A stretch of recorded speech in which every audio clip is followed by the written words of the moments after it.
ও গিরিশগড়ে আগুন লাগছে।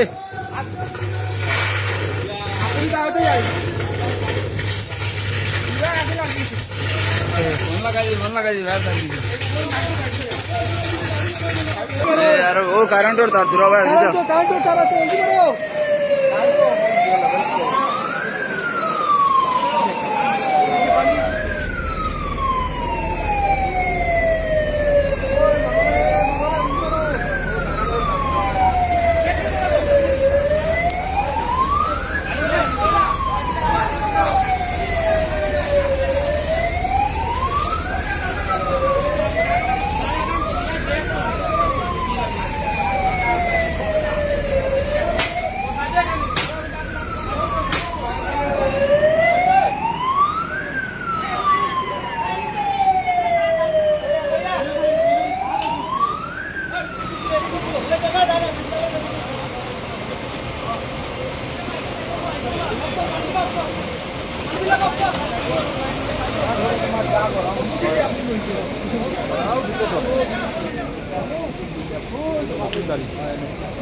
আনুমানিক 10টার সময় এখানে আমরা এখানে টেইলারের দোকান আমাদের সাদাশি গ্রামের প্রদীপ দাস ওর একটা দোকান আছে এখানে, আর সঙ্গে একটা দোকান আছে আমাদের এখানে বিপ্লব দাসের একটা দোকান আছে এখানে।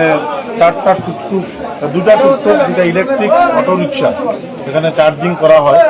তো এখানে ইলেকট্রিক অটো রিক্সা থেকেই চার্জিং থেকেই খুব সম্ভব এখান থেকে আগুনটা লেগেছে।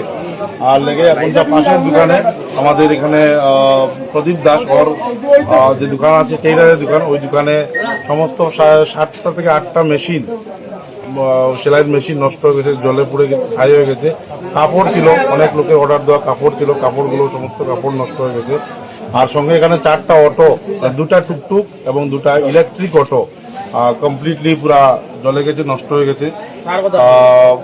ভাগ্য ভালো এখানে এখানে আমাদের এই প্রদীপ দাস ওনার টেইলারের দোকান, আর ওনার দোকানে সমস্ত আপনারা জানেন দুর্গা পূজা আসছে, সেই হিসাবে অনেক অর্ডার ছিল, অনেক কাপড় ছিল, সমস্ত কাপড় পুরো জ্বলে গেছে। এখানে মেশিন 7টা থেকে 8টা মেশিন পুরো জ্বলে গেছে। ভাগ্যক্রমে এখানে যখন আগুনটা লেগেছে তখন আমাদের এখানে এই পাশের এই মাঝগ্রামের আহাদ এবং আরো 2-3 জন এখানে ছিল, ওরা দেখতে পেয়েছে। সঙ্গে সঙ্গে ওরা এখানে স্থানীয় পুলিশ, আমাদের পুলিশ স্টেশনে যোগাযোগ করেছে। তারপর ওরা মনটাই বলে আমাদের সাদাশি গ্রামের ও ফায়ার ব্রিগেডে খবর দিয়েছে। ফায়ার ব্রিগেড আসার ফলে এখানে আর বিশেষ কোনো এদিকে আগুনটা যায়নি। আর সবাই গ্রামবাসী বা এখানে আমাদের গ্রীষ্ম বাজারের আশেপাশে সমস্ত আমরা উভয় সম্প্রদায়ের মানুষ সেখানে সাহায্য সহযোগিতা করে বাকি আগুনটাকে নিভানো হয়েছে। আর আমি প্রশাসনের কাছে অনুরোধ রাখবো যে এই একটা বড় বিপদ হয়েছে ওদের 2টা দোকানের ক্ষেত্রে, আর এখানে যাতে প্রশাসন ওদেরকে কিছু সাহায্য করে।